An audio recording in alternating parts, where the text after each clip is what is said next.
आइए समझते हैं. Welcome to this explainer. Today, we're diving into an idea that literally redrew the map of the modern world. We often think of nationalism as just this dry, static concept you memorize from a history textbook. But today, I want you to look at it totally differently. Nationalism was actually a dynamic, living, and rapidly evolving character. It's the force that swept across Europe and completely transformed people from just being mere subjects of absolute kings into proud citizens of independent nations. It is a wild story of incredible passion, bloody revolutions, and just immense change. To wrap our heads around this incredible 100-year journey, we're going to follow a clear path. First, we'll look at the spark of nationalism. Then, the era of Napoleon. Third, the clash between conservatism and the revolutionaries. Fourth, forging new nations. And finally, the shift from nationalism to imperialism. Okay, let's jump right in. Section 1. The Spark of Nationalism. Before the wheels of history really started turning, this spark was actually beautifully captured by French artist Frédéric Souriau in 1848. He painted this utopian dream of people marching toward liberty. And right at the center of that dream was the idea of a nation-state. See, before 1789, if you looked at a map of Europe, you wouldn't find Germany or Italy. No way. You'd just see a fragmented, confusing patchwork of massive empires, like the Habsburg Empire, filled with totally different people speaking totally different languages. They had zero shared identity. The only thing they had in common was the monarch who happened to rule over them. But a nation-state? That changed everything. It introduced the radical idea that a country should be made up of citizens who actually share a common culture, history, and language, and that they hold the ultimate sovereign power. Okay, let's dive into this, because the very first time this idea jumped off the page and became a reality was the French Revolution in 1789. And the French didn't just overthrow a king, they totally re-engineered their entire society from the ground up to create a sense of collective belonging. Out went the old royal flag, and up went the new French tricolor. They dropped the whole subjects label and introduced la patrie, the fatherland, and le citoyen, the citizen. They put together a national assembly elected by actual active citizens. They even scrapped all those confusing internal trade taxes to get the economy moving and established French as the one standard language to bind everyone together. Basically, they built a nation from scratch. Section 2. The Era of Napoleon.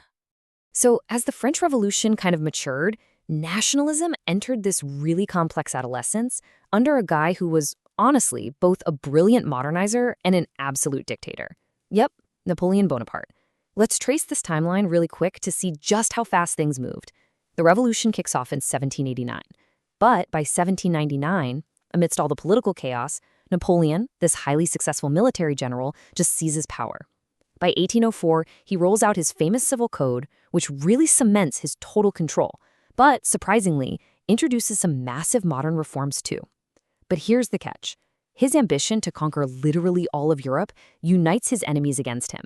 He takes a massive hit at the Battle of Leipzig in 1813, and then gets handed his final crushing defeat in 1815 at the famous Battle of Waterloo.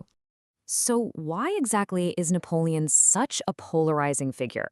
Well, on one hand, you have Napoleon the Liberator. Through that Napoleonic Code of 1804, he established equality before the law, locked in property rights, and totally wiped out the oppressive old feudal system and serfdom.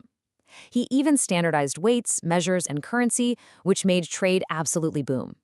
Because of all this, when his armies first marched into neighboring countries, people literally welcomed them with flowers. But on the other hand, the tyrant quickly emerged. To pay for all those endless wars of expansion, he stripped away political freedoms, heavily censored the press, jacked up taxes, and worst of all, forced the young men from these conquered nations to fight and die in his own French army. As you can imagine, those welcoming flowers very quickly turned to stones. Which brings us to a really critical turning point. After terrorizing the old monarchies of Europe and spreading this infectious idea of nationalism everywhere, Napoleon is finally and permanently defeated at Waterloo in 1815. So, what happened next? Did Europe just embrace these democratic reforms, or did the old powers strike back? Section 3. Conservatism versus revolutionaries. Well, with Napoleon officially out of the picture, the victorious traditional empires, we're talking Britain, Russia, Prussia, and Austria, they saw their golden opportunity to just hit the rewind button on history. They wanted their old kings back on their thrones, which perfectly set the stage for a massive ideological clash. In 1815, they all met at the Treaty of Vienna, hosted by this incredibly conservative Austrian Chancellor Duke Metternich.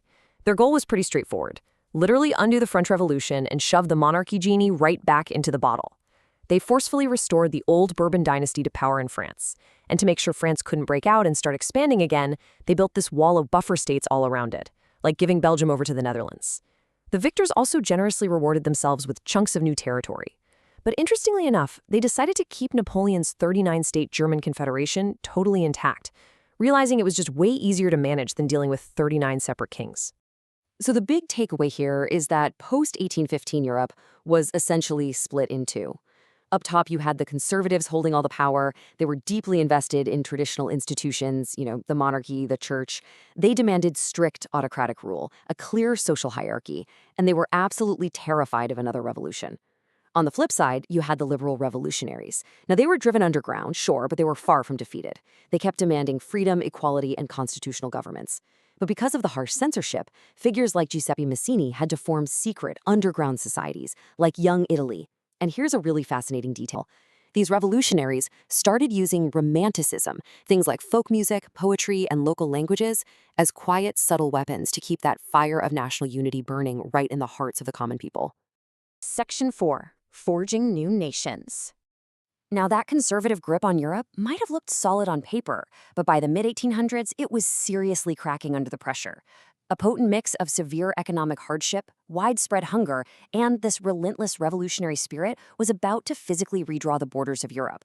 Just look at this crazy domino effect during the Age of Revolutions. In July 1830, the French people basically said enough is enough to the restored Bourbon king, overthrew him again, and set up a constitutional monarchy. Literally a month later, inspired by France, Belgium turned around and declared its independence from the Netherlands. Fast forward to 1832, and after a long, brutal struggle, supported by those romantic poets and artists all across Europe, Greece finally wins its independence from the mighty Ottoman Empire. And then we hit 1848. This was a year of massive food shortages and unemployment in Paris, which got so bad it forced the new King Louis Philippe to literally flee for his life, leading to the declaration of a republic. The people were once again taking their power back. Let's see how all this revolutionary energy builds into the creation of the massive European powerhouses we know today. First up, the unification of Germany. Now, spoiler alert, this wasn't some peaceful democratic process. Step 1, the liberal middle class actually tried to unite Germany by proposing a constitution, but the monarch flat out rejected it with military force. So, moving to step 2, the Prussian chief minister Otto von Bismarck steps up and takes charge. Backed by wealthy landowners known as Junkers, Bismarck was all about a ruthless strategy of blood and iron. Which leads to step 3, he deliberately orchestrates a brilliant but highly aggressive 7-year military campaign, systematically defeating Austria, Denmark, and finally France. The grand finale? Step 4. In 1871, amidst the freezing cold in the Palace of Versailles, Kaiser William I was crowned the emperor of a newly unified, incredibly powerful Germany. Italy's story, on the other hand, was more like an incredible, chaotic team effort. They had to piece together regions controlled by Austria, the Pope, and Spain. Step 1 starts with our guy Giuseppe Mazzini, who really sparks the emotional dream of a united nation with his secret society, Young Italy. Then, for step 2, the heavy diplomatic lifting is handled by King Victor Emmanuel II and his incredibly sharp chief minister, Cavour. They actually allied with France to push the Austrians right out of the north. Meanwhile, in step 3, you have the passionate revolutionary Giuseppe Garibaldi and his famous volunteer army, the Red Shirts, marching through the south and toppling the Spanish rulers. Finally, in step 4, the North and the South literally shake hands, and Italy is officially unified into a single nation in 1861. Section 5. From Nationalism to Imperialism. And this brilliantly illustrates one of the most tragic ironies of modern history. You see, this beautiful, liberating idea of nationalism, this noble pursuit of people just wanting freedom and their own identity, it slowly became corrupted. It morphed into a dark, greedy competition for global dominance. It turned into imperialism. Imperialism is basically the policy of extending a country's power and influence, usually through brutal military force, to capture and dominate smaller nations. Europe's newly unified superpowers, they no longer just wanted to be independent. They wanted to prove their absolute superiority by conquering everyone else. This incredibly toxic shift from simply loving one's own country to having this insatiable desire to dominate others, it all came to a terrifying boiling point in a region known as the Balkans. The Balkans was this highly volatile, diverse area. Think modern-day Romania, Bulgaria, Greece, and they were all desperately seeking independence from the slowly crumbling Ottoman Empire. But as these smaller nations fought fiercely for their own nationalist dreams, the major imperial powers of the time, Russia, Germany, England, and Austria-Hungary, swooped in like vultures. Honestly, they couldn't have cared less about Balkan independence. They just wanted to expand their own massive empires and secure naval dominance. The Balkans literally became a giant powder keg, and every single major power in Europe was standing around holding a lit match. Which leads us right to this final provocative question. How did the love for one's own country ultimately trigger the devastation of World War I? We've just traced this entire 100-year journey. What started out as a brilliant utopian dream in 1789, a demand for equality, shared culture, and sovereign rights, was tragically twisted by 1914 into a relentless imperialistic scramble for power in the Balkans. It's a profound reminder that ideas are incredibly powerful things. They have the power to liberate nations, sure, but left unchecked, they can absolutely burn the world down. Thank you so much for joining me on this deep dive into the source material today. Keep questioning the history around you, and I'll catch you in the next explainer.